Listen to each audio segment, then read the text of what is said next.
Good afternoon. Welcome back. I haven't talked to you after the game. It's good to see you back out there. Mm-hmm. What are you seeing from the Falcons defense? An experienced, explosive defense. It's a lot of experienced guys out there, a lot of guys that are explosive, a lot of guys that make a lot of flash plays. Got one of the best three techniques in the league, Grady Jarrett. And you got some linebackers that can really sideline to sideline, play sideline to sideline. So hopefully we can do our best to kind of minimize that. You've been pretty complimentary of Mac going back to like training camp that I remember. What have you noticed of his leadership style? I told you guys early on the way he commands the huddle, the way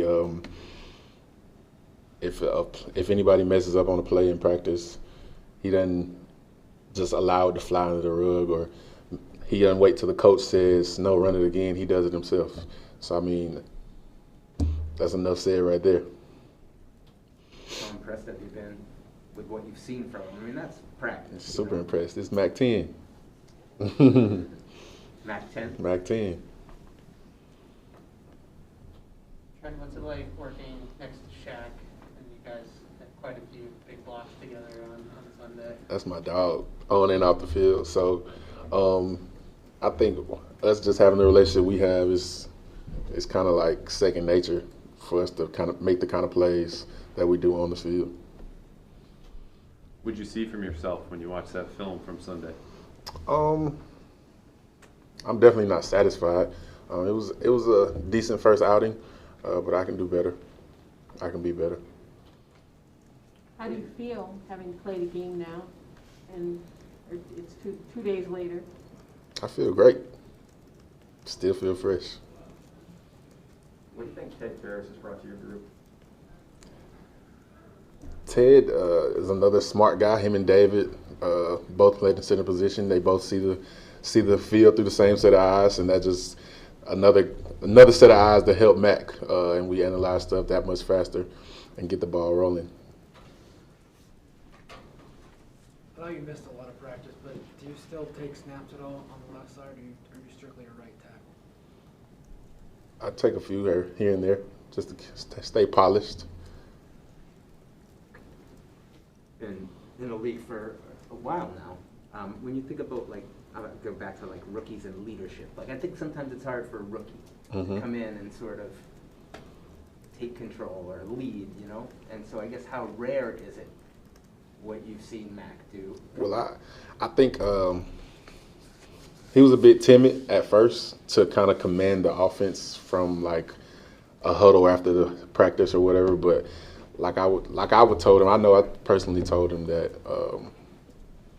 this is your offense, this is your team. We go as you go, and he's done that. And the Mac 10 is just, I mean, it's his name and his number, right? Yeah. There's no deeper meaning to that. And it sounds good though. That's right. Like, is there something more here? You know? Nah. Trent, how did you stay engaged during the time that you weren't able to play? Like, how did you keep your mind in the game? I pretty much just went in a shell, kind of, and just was killing workouts and rehab, trying my best to get back on the field as quick as possible. I would have liked to have been back on the field sooner than I was, but I had a setback the Tampa week, and that's when the decision was made for I had to go ahead and go on IR. And to kind of come back, play against the Browns, I thought it was pretty cool since I almost died before we played them last year. Has that been on your mind much since it happened? Just an accident like that brings it, you know? I mean, that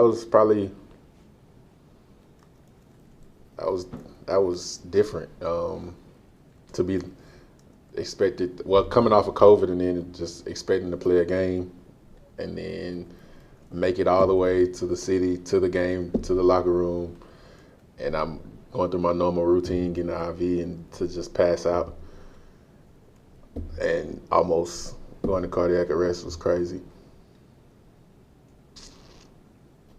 saw Mike step in for you at right tackle for a series late in that first half. Was that just kind of part of the plan going in to keep you fresh? Yeah.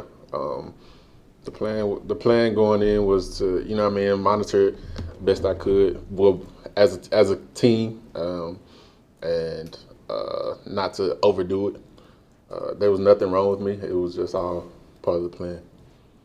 Not to harp on that accident from last year, but just how scary was that situation for you, and how long did it take you to kind of get over that? I mean, I almost died, so it was scary. I was in Cleveland by myself in the hospital for 3 days. It was, to actually fully recover, it probably took about 8 months to feel normal again and to actually start making steps as far as improvement to feel like myself again on the field after 8 months.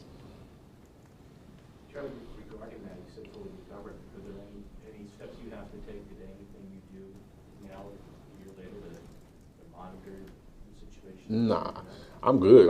I'm full green light. It was just a part of the process, I guess. It was just a compound of things happening over and over, back to back. You know, I had a couple of injuries and then COVID straight to that. So it was just a lot of stress on myself. And to still come back and play last year when I really didn't have to was crazy when I look back on it, but I felt like I did what was best. How does that affect your perspective on football and on life, really? When I was laid out in the floor, I definitely thought about my kids. I even thought about retiring. Honestly, it was that scary. I was about to be done with it. But then it was just like, after it kind of settled down a bit, I was fine. That wouldn't have been the right ending for the greatest underdog story. Not at all. You got a different chapter. Not at all. Not at all. How's your brother doing? He's doing better. He's doing a lot better. Doing a lot better. What's your feel moving forward to this team? Like, you've been around them for a while. You haven't been playing with them, but you've been around a lot of locker rooms. What do you get a sense of what this team is made of through 10 weeks now? This is a very tight-knit group. I don't think it's any different from any other Patriots roster or team. No egos. Everybody's family. Everybody hangs out with each other.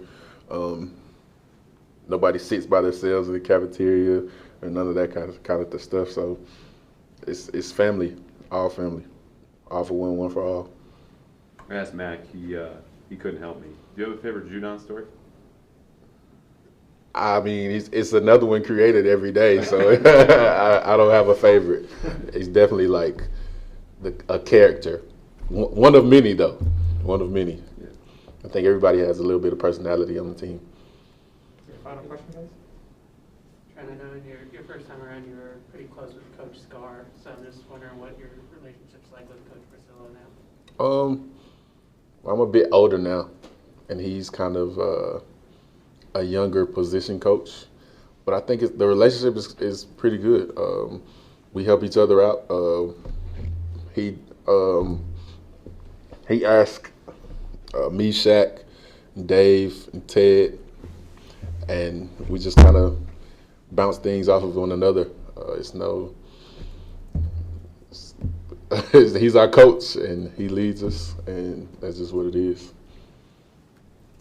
Thank you. All right. Appreciate it, man. Thank you.